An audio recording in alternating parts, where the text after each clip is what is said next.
Guys, welcome back to my study vlog. आज का vlog थोड़ा डिफरेंट होने वाला है क्योंकि देखो हम लोग का बोर्ड एग्ज़ाम जो होता है 12th वालों का वो अराउंड 1 फरवरी या फिर 2 फरवरी से स्टार्ट हो जाता है। और 10th वालों का जो होता है वो तो 15 या फिर 17 फरवरी से स्टार्ट होता है। तो उन लोगों को तब पर भी ज़्यादा भी टाइम है, लेकिन हम लोगों का कम है। तो आज की वीडियो में बताऊँगी कि मैं कितना तक सिलेबस कंप्लीट कर ली हूँ, हिंदी में कितना कंप्लीट हुआ है, इंग्लिश में कितना कंप्लीट हुआ है, मैथ में कितना कंप्लीट हुआ है, फिजिक्स और केमिस्ट्री में कितना कंप्लीट हुआ है। तो वो सब के बारे में आज बताऊँगी और साथ में स्टडी सेशन भी करेंगे कि आज मैं क्या क्या पढ़ूँगी। तो सबसे पहले मैं टू डू लिस्ट बनाऊँगी कि क्या क्या पढ़ूँगी आज। तो मैं टू डू लिस्ट आप लोग को प्रेफर करती हूँ कि आप लोग भी बनाओ टू डू लिस्ट। इससे क्या होता है, हमें आइडिया मिलता है कि हमें क्या पढ़ना है। आप पूरे दिन में कंफ्यूज नहीं रहते हो कि भाई क्या पढ़े क्या पढ़े। इसमें बहुत बच्चे कंफ्यूज रहते हैं, मैं भी कंफ्यूज रहती थी, इसलिए बता रही हूँ। तो आप लोग भी टू डू लिस्ट बनाओ पहले पढ़ने से पहले, एंड तब आप लोग पढ़ाई स्टार्ट करो। तो सबसे पहले बताती हूँ कि मेरा सिलेबस कितना कंप्लीट हुआ है। तो मैं यहाँ साइड में लगा दूँगी, देख लेना। तो सबसे पहले बात करते हैं फ़िज़िक्स का। तो फिज़िक्स में अभी 5 चैप्टर चल रहा है एंड फिज़िक्स में मेरा बैकलॉग्स नहीं है। बस 2-3 क्लास है, उसका मैं नोट्स नहीं बनाई हूँ, तो उसका बस नोट्स बनाना है। बाकी फ़िज़िक्स में मेरा बैकलॉग्स नहीं है। और अब बात करते हैं केमिस्ट्री का। तो केमिस्ट्री का जो है उसमें मेरा 4 चैप्टर का बैकलॉग्स है एंड अभी 6 चैप्टर्स और स्टार्ट कर दिए हैं। 5 लेक्चर हो गया है, बट मैं भी उसका स्टार्ट नहीं की हूँ क्योंकि मेरा 5 चैप्टर का जो है ना वो नोट्स बनाना ही है, तो इसलिए मैं उसको अभी स्किप कर रही हूँ। एंड अब बात करते हैं मैथ का। तो मैथ में मेरा 5 और 6 चैप्टर का बैकलॉग्स है और 7 चैप्टर मैं स्टार्ट करने वाली थी, बट मैं 2 लेक्चर की तो मुझे उसमें कुछ समझ नहीं आया। तो मैं सोची कि पहले 5 और 6 कर लेती हूँ, देन उसके बाद कर लूँगी। तो बिहार बोर्ड में जो है ओल्ड एनसीईआरटी में वो 5-6 एक ही चैप्टर में है, बट ये जो न्यू एनसीईआरटी है उसमें अलग अलग है। तो 5 चैप्टर में अभी स्टार्ट की हूँ एंड उसका ही कर रही हूँ। उसमें क्वेश्चन प्रैक्टिस की ज़रूरत है यार, बहुत ज़्यादा है। उसमें दिमाग इधर से उधर हो रहा है पूरा मैथ करने में। एंड बायो का, तो बायो का भी मैं उसको टच भी नहीं की हूँ। बायो में क्या है कुछ नहीं पता है मुझे, उसका बाद में देख लेंगे। अब हिंदी का देखते हैं। तो हिंदी में मैं अभी बस की हूँ गद्य खंड का की हूँ 4 चैप्टर तक, जिसमें मेरा 2 तक क्वेश्चन आंसर कर ली हूँ एंड 2 का नहीं की हूँ। और अभी और इंग्लिश में मैं प्रोज़ में 2 चैप्टर कर ली हूँ और पोएट्री में 1 ही चैप्टर की हूँ और प्रोज़ में 1 चैप्टर का क्वेश्चन आंसर बाकी ही है, तो वो भी करना है। और अब बताती हूँ कि उसमें क्या क्या इम्प्रूव करना है। तो अभी मुझे रिवीजन करना है, उसमें क्वेश्चन प्रैक्टिस करने हैं और साथ में उसके नोट्स वगैरह सब भी बनाने हैं। अभी इतना सारा कुछ करना ही है। तो बस सिलेबस कंप्लीट करने से थोड़ी ना होगा, उसका रिवीजन भी होना चाहिए, साथ में हम क्या पढ़ें वो पता भी होना चाहिए। वरना सिलेबस कंप्लीट करने से क्या होगा, एग्ज़ाम में जो लिखेंगे कुछ याद रहेगा तब ना लिखेंगे, और नहीं याद रहेगा तो कहाँ से लिखेंगे।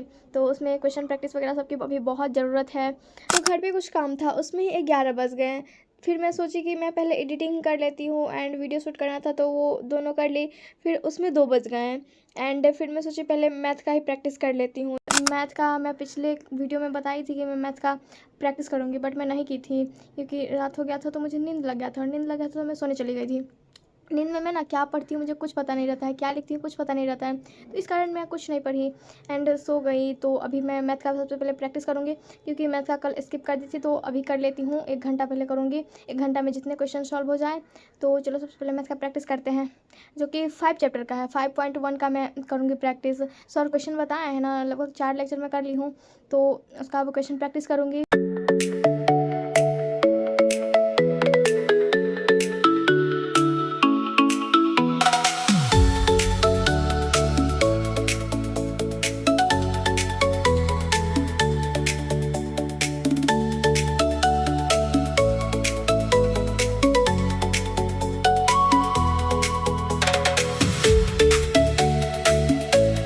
अभी ना गर्मी बहुत ज़्यादा लग चुकी है, मैं पूरा भीग चुकी हूँ एंड हाथ की वजह से मेरा पेज भी भीग चुका है। तो मैं अब फ़ैन को लगाऊंगी, देन तब मैं पढ़ूंगी।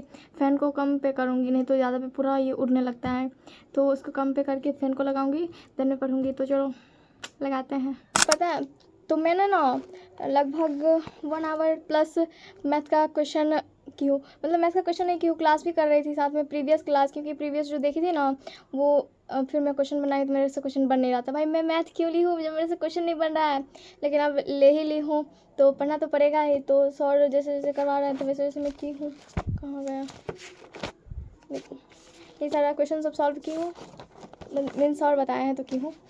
एंड यहाँ से स्टार्ट की हूँ 5.1 का, और ये है और ये है, इतना की हूँ। तो अभी मैं ब्रेक ली थी एंड अब मैं करूँगी, अब मैं हिंदी पढ़ूँगी। एंड हिंदी पढ़ने के बाद उसमें हिंदी ग्रामर और हिंदी दोनों पढ़ूँगी थोड़ा थोड़ा। तो चलो,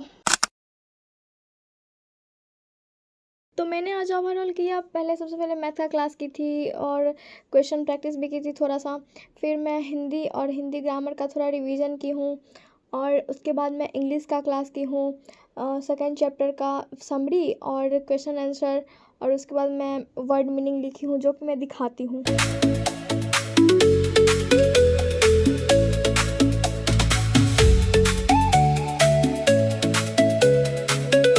तो मैं अभी खाने वाली हूँ पानी पूरी, जो कि बहुत दिन के बाद खाने वाली। पता है मैं ना अभी फ़ास्ट फूड अवॉइड कर रही हूँ, क्योंकि मुझे पचता नहीं है, डाइजेस्ट नहीं होता है, मेरा जल्दी तबीयत ख़राब हो जाता है। इसलिए अपने हेल्थ को ध्यान रखते हुए मैं अभी अवॉइड कर रही हूँ सारा कुछ को, और कितने दिन के बाद मैं खा रही हूँ। तो चलो, आप लोगों को तो नहीं मिलेगा, लेकिन आप लोग ले आ सकते हैं दुकान से, तो खाते हैं। अगर आप लोग 10th या फिर 12th में हो तो ये नहीं कि सिर्फ हम सिलेबस पढ़ते जा रहे हैं और कुछ रिवीजन नहीं कर रहे हैं, क्वेश्चन प्रैक्टिस नहीं कर रहे हैं, ये सब नहीं करो। देखो, अगर पढ़ रहे हो, बैकलॉग से कंप्लीट कर रहे हो या फिर लाइव सेशन ही कर रहे हो, तो साथ साथ रिवीजन भी करो, साथ साथ क्वेश्चन प्रैक्टिस भी करो, क्योंकि अब सबको साथ में लेके ही चलना होगा। एंड ये नहीं कि अभी पढ़ लेते हैं बाद में रिवीजन कर लेंगे, ऐसे में बहुत ज़्यादा हो जाएगा, क्योंकि सिलेबस बड़ा है 12th का। और अगर 10th में भी हो आप लोग, तब पर भी रिवीजन साथ में ही करो, क्योंकि रिवीजन बहुत ज़्यादा ज़रूरी है। अगर आप रिवीजन नहीं करोगे तो सारा कुछ को भूलते जाओगे। आपको लगेगा कि आपको ये चीज़ याद है, बट याद नहीं रहता है एक्चुअली में। मेरे साथ तो बहुत होता है, मुझे लगता है कि हाँ भाई ये तो मुझे पूरा आता है, और जब क्वेश्चन बनाने जाती हूँ या फिर रिवीजन करने जाती हूँ तब पता चलता है यार ये तो मुझे याद ही नहीं है। तो इसलिए मैं बता रही हूँ कि आप जो कुछ भी पढ़ते हो उसको रिवीजन करते चलो। तो ओवरऑल मुझे बहुत ज़्यादा प्रिपरेशन करने की भी ज़रूरत है, क्योंकि मेरा सिलेबस भी कंप्लीट नहीं हुआ है, प्लस रिवीजन भी करना है, क्वेश्चन प्रैक्टिस भी करना है, एंड ऑब्जेक्टिव भी करने हैं, बैकलॉग्स भी है इतना सारा सारे सब्जेक्ट में, और ऊपर से मैंने बायोलॉजी भी ऐड करवा लिया है, तो अब बायो का भी है। तो बहुत ज़्यादा प्रेशर है, एंड पढ़ना तो पड़ेगा ही। तो जैसे तैसे होता है तो करते हैं, एंड अच्छे से पढ़ेंगे। तो आप लोगों का कितना सिलेबस कंप्लीट हुआ कमेंट करके ज़रूर बता देना। तो आज की व्लॉग के लिए बस इतना ही, मिलते हैं नेक्स्ट व्लॉग में, तब तक के लिए बाय बाय।